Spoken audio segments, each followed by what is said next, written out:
نن افغانستان کې چې کله دا جګړه شروع شوه اوس تاسو لږ تپوس خو به کوئ که نه زه مثال زه د پاکستان یو شهري عام زه به د حکومت پاکستان نه تپوس نه کوم یو تپوس دې کوم یو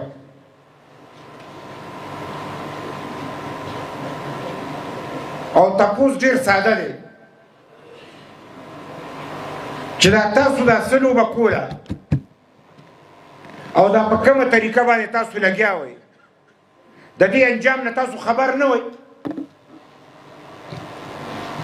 نو که زه نن دا تپوس وکړم نو جرم خو نه دی چې نن د افغانستان حکومت چې ناست دی دا چا کېنولی دی پښتنو لږ خو سوچ وکئ که نه د افغانستان دننه چې د اوس حکومت دی دا د چا دی دا د امریکې او د پاکستان جنرال فیض ورسره تللی نو هغه پیسې کې نو هغه چې کاویس کړه چې ما توره کړې ده نه وي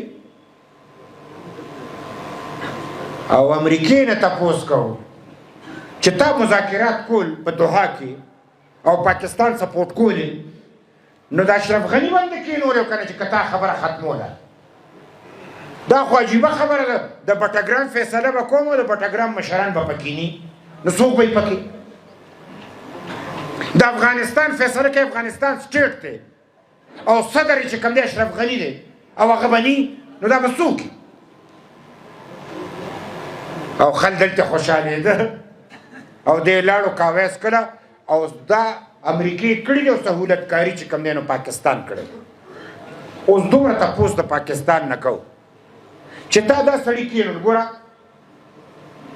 د دې نه مخکې انقلابیان هغې نه مخکې بادشاهي وه بادشاهي ستا خوښه نه وه انقلابیان ستا خوښ نو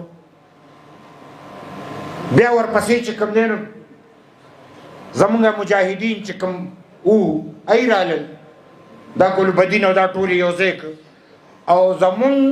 ډاکټر نجیب ورته ووایي چې که امن په رښتیا راولي زه د صدارت پرېږدم جنې وی کاڼو شو او هغه ورته دی خانقابې تپوسه په دی زما اعتبار نشته یادم شي چې ټول عالمان یې بوتلي وو خانقابې ته دی قسمونه وخوړل چې موږ به یو ځای وو چې رال د خانقابې قسم والي دي ګرانو ملګرو تاسو د ډاکټر نجیب هغه انجام وکتو چې څه دا انجام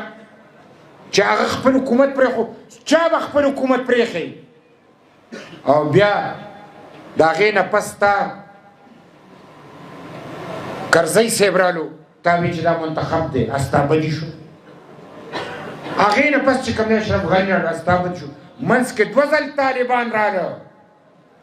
دواړه ځل امریکا راله او طالبانو سره بیا توره بوره وکړه تباهي جوړه کړه نو طالبان ستا نه دي خوښ نو دا نن چې دا ټوله یې څه تېر شو ای د پښتون سټوډنټ فیډریشن ډېر باشعورو ملګرو نو چې د حکومت امریکې جوړ کړو اشرف غني ته د منځه وښکو پاکستان ورسره ملګرتیا وکړه نو دا چې اوس ناست دي خو ستاسو ملګري دي که نه نو دوی سره هم ولې ورانه ده چې د خپلې لاس سړی د راوستی او ستا ورانه ده خو صفا ووایه که چې دهشتګردي روانه نو دا منافع بخش کاروبار دی او زما پکې خپله حصه ده نو خیر دی که پښتانه مري نو مري دي نو که هر څه وي خو به دلته به جنګ وي